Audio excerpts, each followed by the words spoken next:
dodržovat všechny zásady. Nejvíce špína, nedá za zády, hledá už tajím svoji příslušnost. Chce být, co neměnila hrubost za slušnost, po sebe nelíbí morální předlohy. Čili papalaši hrající si na bohy, povinné školení pro všechny poslance.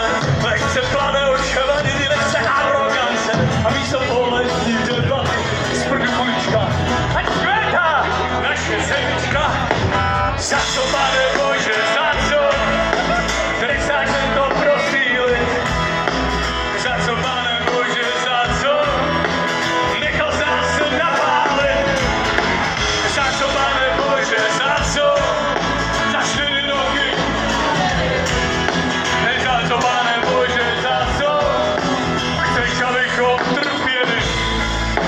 Přátelé, aby jsme zapadli trošku tady mezi interprety, pozvu na featuring až daleké Petržalky, samotného mistra všeho repu, pana Petra Žalku.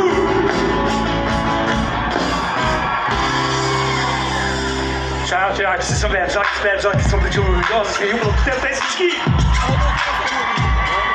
Keď si tu máme ruky hore! Ruky hore!